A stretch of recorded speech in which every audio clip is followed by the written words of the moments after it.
Welcome to the latest Wellingtone webinar. I'm really excited today, the day before International Women's Day, to have a really inspirational lady with me on the line. Bianca is from Manulife, and she's going to be talking to us about her team winning the Global Alliance PMO of the Year award in 2018. So we're going to go through today just some introductions first of all, and then learn a little bit about Bianca and what she's been up to over in Malaysia. And we'll talk a little bit about the journey of her as her PMO journey, also the story of the PMO at Manulife and how they kind of got to the point where they put themselves forward to win the PMO Global Awards. And then we're going to find out some wisdom, some lessons that Bianca's learned along the way, and also what she sees for the future. Welcome, Bianca. How are you today? I'm fantastic. What a nice introduction. I'm pretty excited to be talking to such an inspirational, awesome person myself, Emma. Thank you very much. So I'm just going to kick off a little bit with what are the PMO Global Awards? So the Global Alliance, the PMO Global Alliance, was founded by Americo Pinto over in Brazil, and it's really a network of PMO professionals. It covers pretty much the whole world now, and includes the PMO Global Awards. And last year, Wellingtone were really proud to become the partners for it, and we did the award ceremony at Future PMO, and we got to meet lots of really amazing PMO people. And one of those people is Bianca, whose team won the Global Award. So Bianca, do you want to tell us a little bit about yourself? Sure, okay. So I think in my LinkedIn profile it still says that I'm the Head of Transformation for Asia, which I was for Manulife, but I've just recently moved to Malaysia, to Kuala Lumpur specifically, to take up a role as Chief Operating Officer and Chief Transformation Officer for the business here. So I've been here about 8 weeks now. You asked me for something interesting. I said I make a lot of ice cream. I eat a lot of ice cream. I really only get fit so that I'll keep fit so that I can eat ice cream. But I've been here in these hot countries where I'm eating ice cream for about 11 years. I've spent 10 years in Hong Kong, just arrived here in Asia. Also spent a few years in London along the way, and obviously my background is Australian. And so the team that I've just left in Hong Kong, the Strategic PMO, we have a group of about 5 people that represent the Strategic PMO, and then we have PMOs locally across 10 countries throughout Asia. Wow, that sounds like an amazingly spread out team and must come with its own challenges and amazing opportunities as well to see different cultures.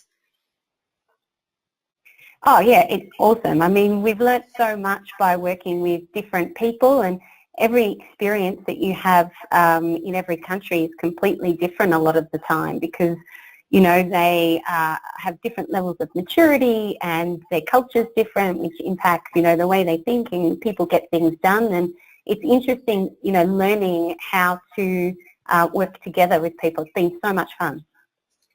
Amazing.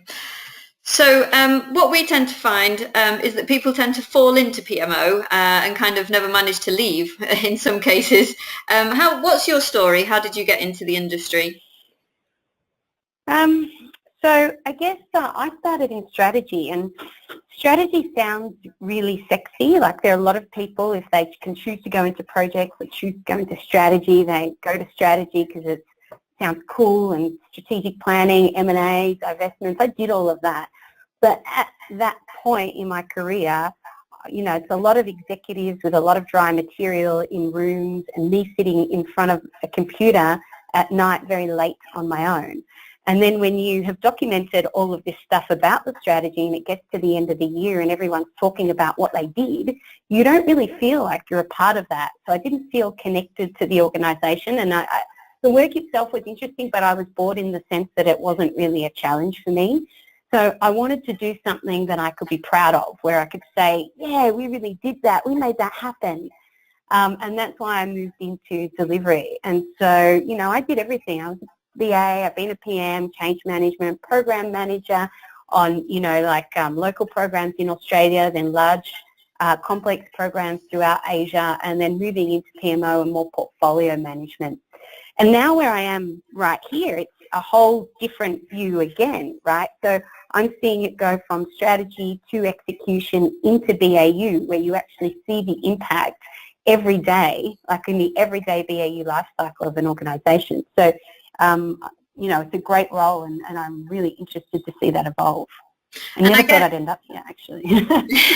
Most people say that, but I guess it does give you that, your history in and starting in strategic planning and things like that, it does give you a different perspective, whereas a lot of people do come from either some kind of engineering specialism or project and program management. So actually being able to come from that higher level and then live the delivery and then almost kind of lift it, I guess that gives you a unique perspective. Yeah, I think it's just been a really good evolution of my career, and definitely not one I've planned for. I'm more an opportunist. I'm not someone that has like a 5-year plan or even a 2-year plan. I'm like, okay, I'm going to do a really good job and kill this, make it work, and then if I do that, something good will come along. That's amazing. So what about your PMO? What's the story there? What is the journey that your PMO went through before you moved on?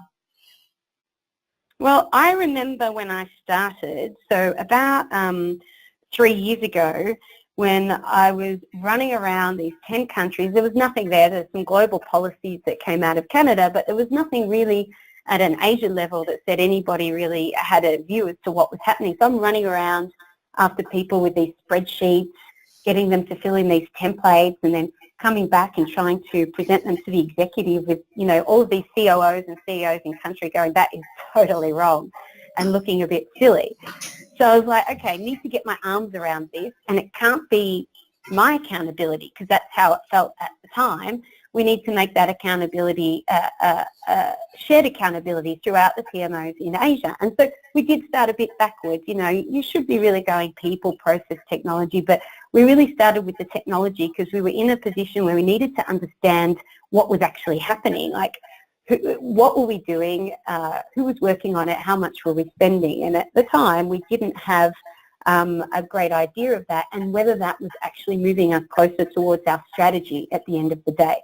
So we did what we had to do and put in place the PPM tool, but also made sure that as we were doing that, we were getting a firm hold of the process. So, making sure that compliance understood their role, that procurement understood their role, infrastructure, architecture, to make sure that, when you're putting these things together, where you have especially so many moving parts, if you're in a multinational company in Asia, where you have a regional office and then local counterparts and you're all trying to work together, it needs to be really clear what your roles and responsibilities are and how to get to the end point the quickest. So we then got a hold of that, but really, what we spent last year doing was around behaviours. So making sure that at the end of the day, that's the most important thing. You can have all the letters you want after your name, but if you don't have the behaviours, then I don't really think that's going to drive your success. And all too often, I think in project management, we believe that it's the process and the methodology that's going to get you there, and it's not. This is all about people. So it's really how you actually bring a disparate team of people together, most of whom don't, report to you, and you're able to influence, coach, reward, bribe, but, conflict, storm your way through to success, because all of that happens. And if you know what's important to making that work well, then you do get a really engaged group of professionals that can do stuff successfully. And when you think about the change in people's behaviour that you were asking them, did you lose people along the way on the journey because it wasn't for them?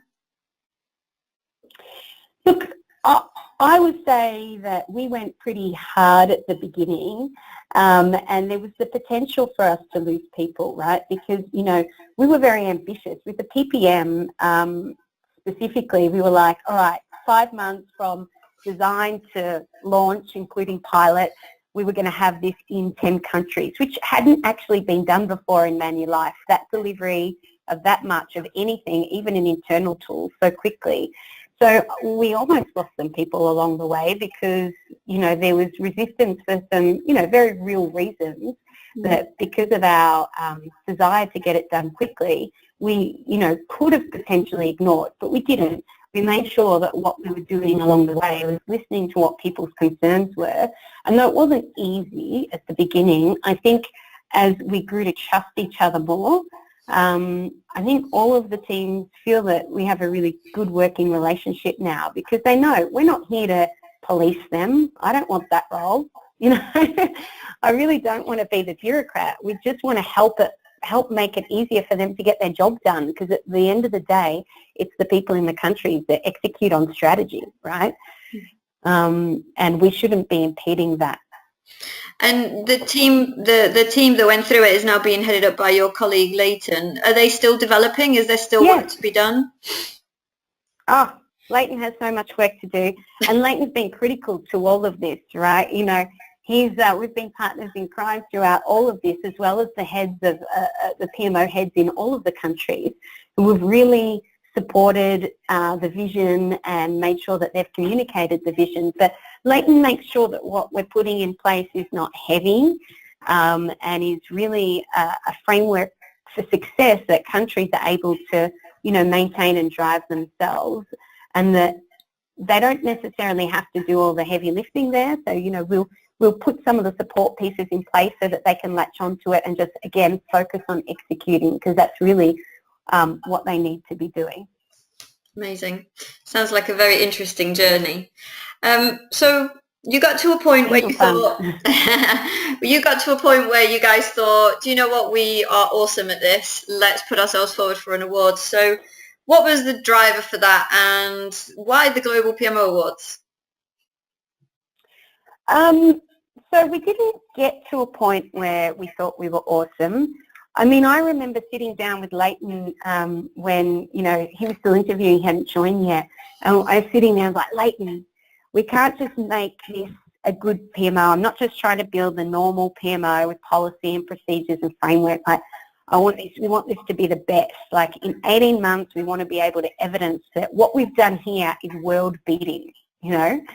And there weren't many opportunities for that, but as soon as we saw the PMO Global Awards, we were like, this is it, this is perfect, it's come at exactly the right time, because it's the inaugural one, exactly the right time in our journey for us to stand up and go, yep, we think that we are doing such a great job here. We want to be able to demonstrate how Asia can really shine through, because there's so much, you know, good work being done here.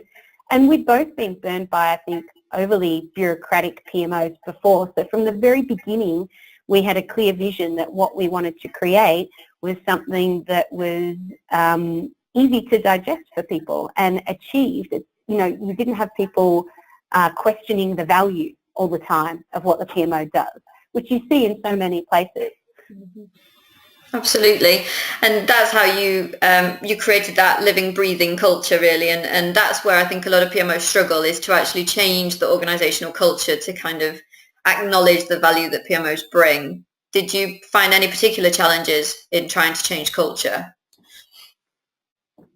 I mean, of course, that's not easy, especially when you have, you know, in total like 11 different cultures, because you have the countries and then you have the regional office, and everywhere, each pocket is very different for different reasons.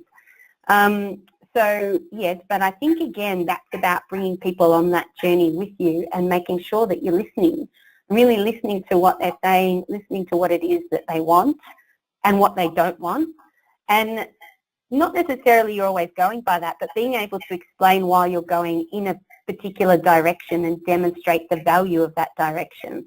You know, we spend a lot of time on communication and relationships, because they're really important. And it's not just about saying, all right, we're setting up this framework, here you go, here's your framework. It's about how do we all get together, create this framework, work out our issues with, you know, whatever pieces we do or don't like, and then make sure that we're actually demonstrating something tangible as a result of that. Yeah, so really putting the customer at the heart as well.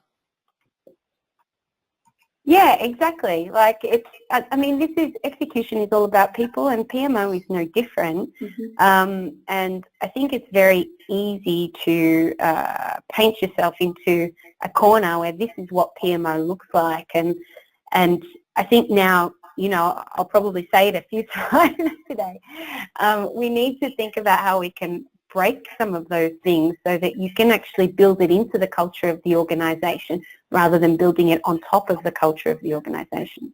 Sure, sure. And we're in PMO, so we love our lessons. What have you learned along the way? Well, I've got more. I was thinking about it actually last night, Emma. So I have a lot more than I think I've written here in terms of what it is I think are our lessons. So first one, most important, especially in terms of the awards, is you need to be clear about what it is you've achieved. You know, you need to be able to demonstrate that, I think, with some tangible outcomes, whether it's statistics or dollar amounts or whatever it is you've done, because every PMO is different. You need to be able to quantify that and get that across. And you think you need to bring it to life with stories, with graphics, you know, trying to talk through your journey and make it real to people rather than just say, well, we did this and then we did this. And I think it's really important to acknowledge, you know, the problems that you had and the challenges that you had along the way, because none of us get through any of this without a whole lot of battle scars, right? I like to say any project manager is only good as the scars that they have, because we've all come out with scars over time. And I guess most importantly is practice your timing. I came from Hong Kong to do the presentation, and on the plane on the way over, it was just like practice, practice, practice. The days before on the plane with my friends, practice, practice, practice. Because you really regret it if you don't get everything out in the actual allocated time frame itself. You want to make sure you do your presentation justice. So that's about the awards, but then I guess there's a bunch of things around lessons from a PMO perspective that are specific.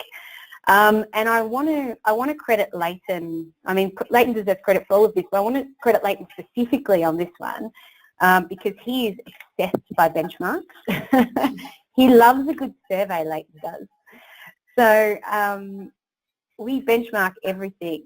So he got, you know, whatever the best SurveyMonkey package is, and uses it to benchmark all the key touch points that we have with our internal customers. And from the very beginning, so that we can really chart that journey from, you know, bad to great or good to great, whatever that looks like, and be really clear about where we have to do better and get feedback along the way as well about what we're doing, what people are interested in, where we should be focusing on. So if we don't get that feedback from people and we're focused on what we think is important and it's not what the business thinks is important, then they're always going to question your value, you know, and that's justified from their perspective. But I think the benchmarking has helped us a lot because we've been able to say, okay, this is exactly what we've done and this is what we're going to do next. And if I move from that into Agile, which isn't on this slide, and I know it's the word that everybody's using. It was around about 10 years ago and now it's come back in as like the solution to everything, and I don't believe it is the solution to everything, but what Leighton's instituted in the team is a BAU, you know, Agile squad basically. And that's what the SPMO is. It's lead. You know, there are hundreds of millions of dollars that they're overseeing from a portfolio perspective in US dollars. And there's only 5 people.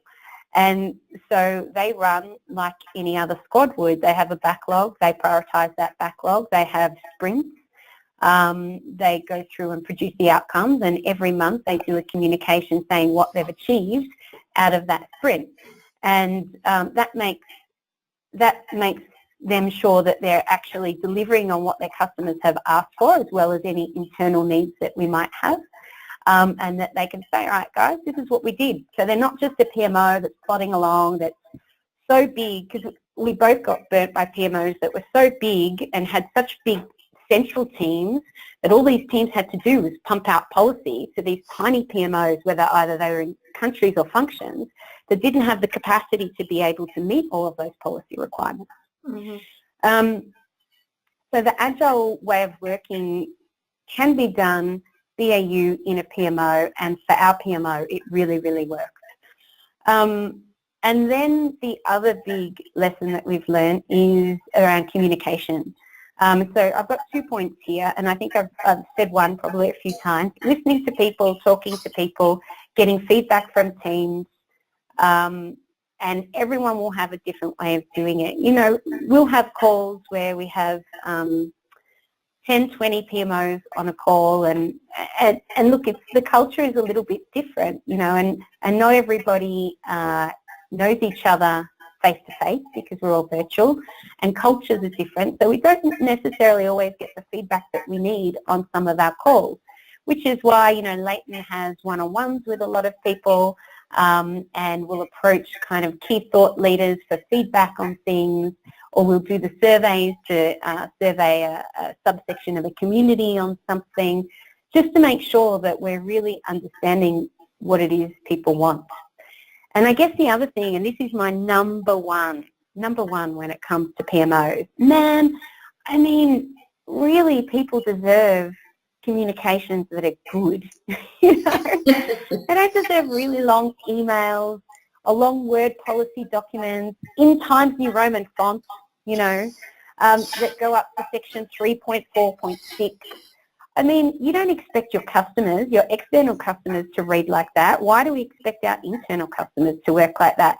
It should be one page. This is what you need to do. And it should look slick, and it should look sexy. You know, if you don't have a graphic designer in-house, we're lucky enough to have a graphic design team, and we paid money for that, right? And I don't think anyone in the past, I think that people were very surprised, like, we were paying for that kind of a service out of a PMO, but I mean, why shouldn't we? Our job is communication. That's basically it. And if we can't do that right, then we don't deserve to be successful, because all we're about doing is talking to people to either coach them, help them, get something from them. And so we need to make it easier for them. Amazing. So that's another really important one for me. And my team, you know, Leighton and I are both very, very, I guess, disciplined in the sense about how we do communications moving forward.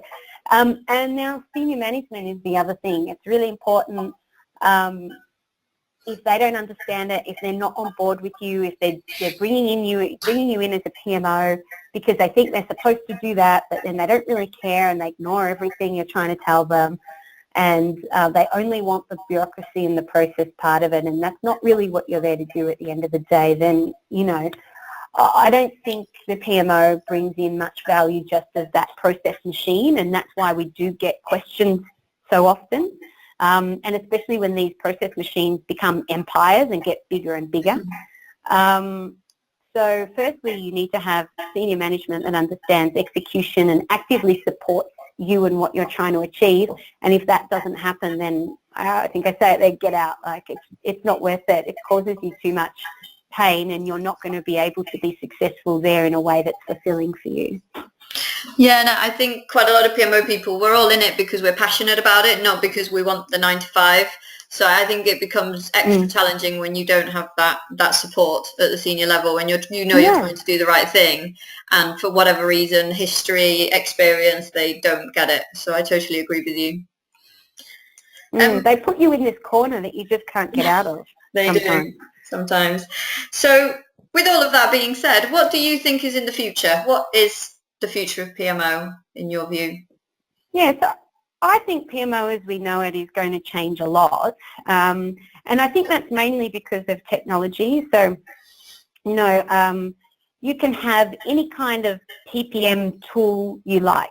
So whether it's Microsoft Project Server or PlanView, or whether you're using Confluence or Rally or Jira or whatever, you know, we try to make our teams comply with one view of reporting right now, because that's what works today. But you sit a data lake on top of all of that that can pull in all of this unstructured data, and you put a a BI tool on top of the data lake, and all of a sudden you can get very sophisticated reporting that's in real time. So actually in the future, a lot of what we do in that reporting sense becomes kind of obsolete, right? And a lot of the software from an execution perspective, you're never going to do away with execution people, because any time that people need to collaborate and work together, you can't have a machine do that, not effectively in any way that I've seen it. So people still need to talk to each other. But from a portfolio reporting perspective, I think that part of it becomes obsolete. So what is the value of your PMO? You've got all these people, what are they doing? So it needs to be about making sure that you're achieving the strategy and getting the value from the money that you're spending on execution. So I think the type of people that we have in PMO needs to change, because all too often I've seen it shoved in a corner of the business, whether it's IT, whether it's, let's say under operations as kind of a control function, and they're just there to, get some stuff done. But all you do is you end up presenting data to a bunch of stakeholders, but you don't necessarily have either A, the hierarchy and the executive voice, or B, potentially that there's a bit of a power imbalance in being able to advise and challenge the executives within your organisation about what it is they're actually doing. And the value of PMO is really in saying, guys, why are we doing this? This doesn't look like it's the right direction. This is what our future looks like. This is what our capacity is. If we want to reach our future, we really need to make sure that we are maximising our capacity to focus on that. And I don't think people's voice gets heard enough in that space, because you don't have PMOs necessarily at the right level. They should be transformation and strategy executives. That's where it needs to be in order to make this work and make this really valuable in the longer term. And so the profile needs to change from people who are happy to write the policy documents and put the framework and the processes together and get them out there, to people who are willing to stand up to the executives, be brave, and have a voice about what they think needs to happen. Because, a lot of executives are still learning about execution and don't understand the implications of some of their decisions. Yeah, I mean, we talk a lot about being brave and actually getting rid of some of the preconceptions of where PMO was and where it's going as well. So that's amazing. Thank you, Bianca. So I think Bianca and I get on because we kind of echo each other quite well. We really do. It's a shame you're so far away, Em. So yeah, at Wellington, we're really passionate about PMO. We have some unique services that kind of don't really exist in very many places, certainly not the UK. And that the first thing really, which echoes exactly what Bianca has said, is our 2-day course, which is designed for PMO practitioners. It's accredited by the APM, and in that we really want to break some of the myths of PMO. I always say, if you go away and you feel like I've changed your mind about PMO, then I've done my job for the 2 days. And really empowering people to feel confident and brave when they go back, so that they can challenge.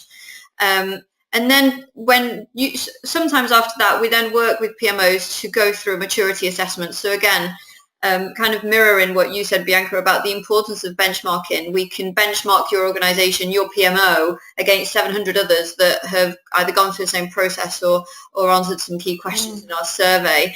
And that really is around, it's data, but it's informed by best practice. And we write a lovely report that actually allows people to say, these are our strengths that we need to leverage, and these are our opportunities, and really use it as a case for change. With that, not just delivery, but actually the PMO lens over the top of everything. And finally, our competence framework, which is different to the delivery frameworks that we see for people, because the role is different. And certainly in the UK, a lot of people do seem to think that it's the same as project management. And actually it isn't. As Bianca said today, we need to be able to be brave to challenge, to be able to navigate our political landscape, to work a little bit more intelligently when it comes to our emotional well-being, and really support people and challenge the way that things are done. So like I say, we are really passionate about PMO, and we're really grateful that Bianca, you were able to be with us today. Thank you so much. It's been really, really insightful. Thank you, Emma. Can I just give a shout out to Leighton as well and say thank you to him for everything that he's done, because he's an absolute legend. Will do. I'm sure he will get LinkedIn stalked very shortly. And I want to say thank you to everybody that joined today to hear Bianca talking about her experience, that her amazing PMO that won the Global Award of the Year. So thank you very much for your time, and hopefully we will see you very soon.